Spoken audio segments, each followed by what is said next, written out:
Hello friends, ધમુસ kitchen and vlog પર તમારું સ્વાગત છે.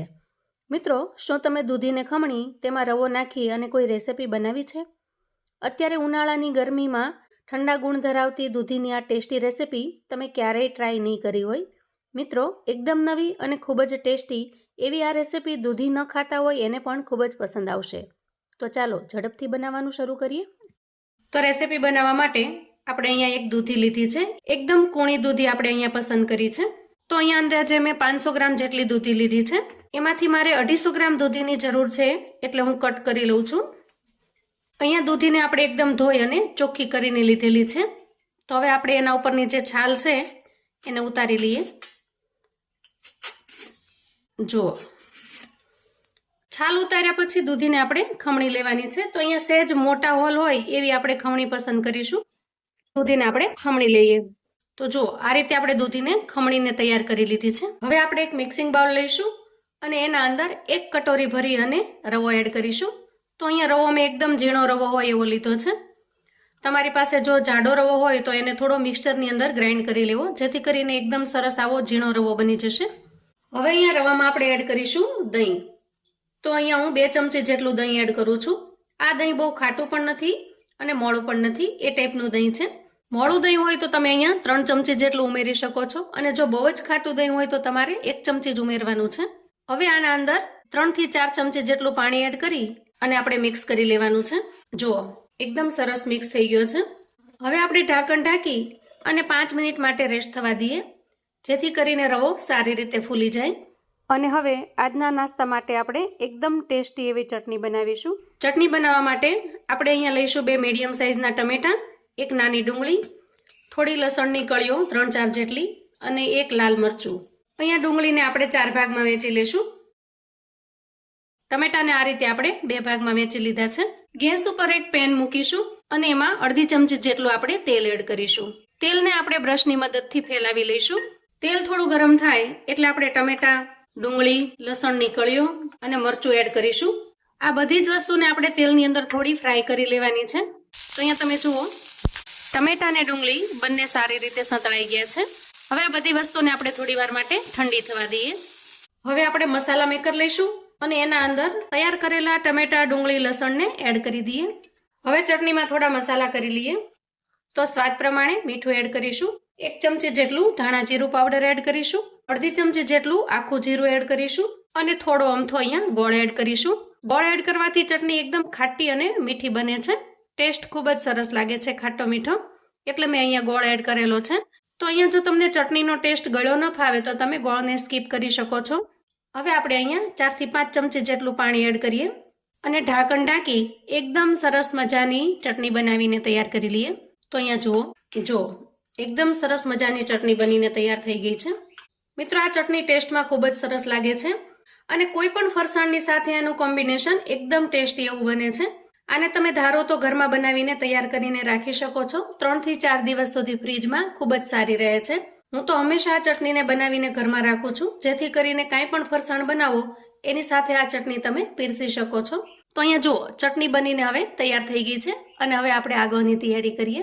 હવે અહીંયા ગેસ પર કઢાઈ મૂકીશું અને એમાં 1 ચમચી જેટલું જ અહીંયા તેલ લઈશું.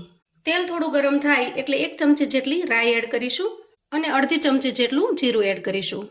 હવે જુઓ, જીરું થોડું શેકાઈ જાય અને રાઈ ફૂટી જાય એટલે આપણે ખમણીને તૈયાર રાખેલી દૂધીને એડ કરીશું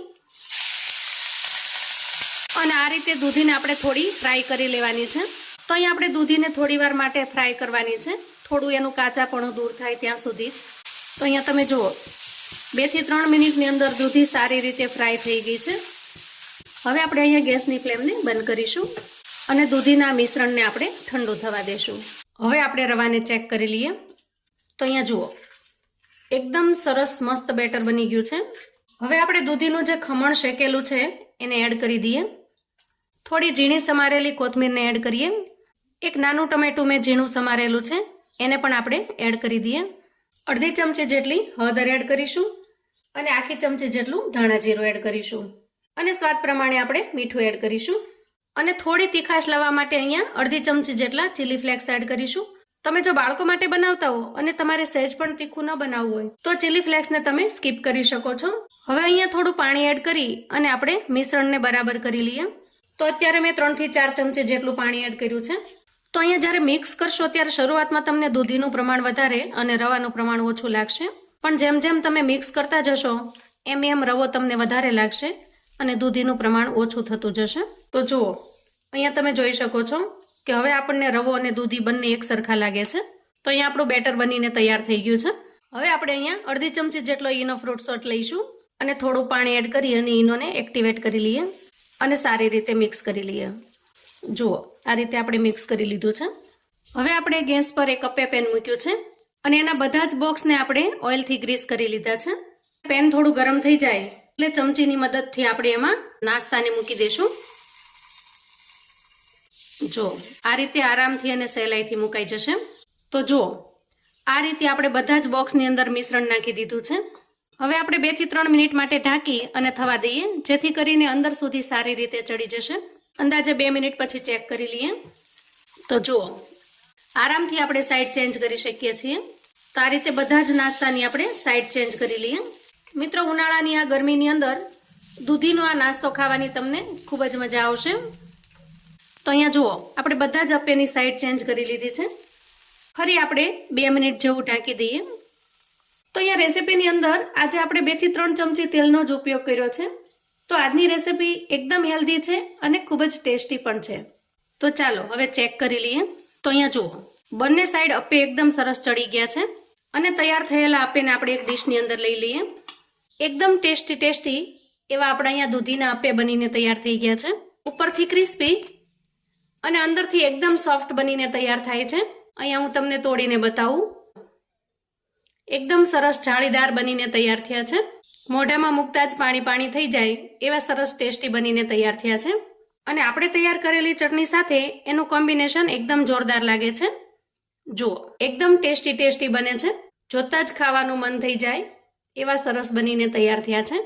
તો મિત્રો આ રીતે ઉનાળાની ગરમીમાં દૂધીનો આવો સરસ મજાનો નાસ્તો બનાવીને તમે પણ એક વખત તૈયાર કરજો.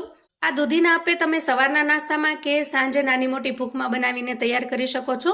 બાળકોને ટિફિન બોક્સમાં પણ આપી શકો છો. તો મિત્રો આવું અવનવું જાણવા માટે ચેનલ પર જો તમે નવા છો તો ચેનલને સબસ્ક્રાઇબ કરો. વિડીયો ગમે તો લાઈક અને શેર કરો. તમારા સગા સંબંધી મિત્રોને આપણી આજની આ દૂધીના અપ્પેની રેસિપી ચોક્કસથી મોકલી આપજો, જેથી એ લોકો પણ ઉનાળાની આવી ગરમીમાં આવી સરસ મજાની ઠંડી રેસિપી બનાવીને તૈયાર કરી શકે, એન્જોય કરી શકે અને એના પરિવારને પીરસી શકે. કોમેન્ટમાં મને ચોક્કસથી જણાવજો મિત્રો કે આજની રેસિપી તમને કેવી લાગી છે.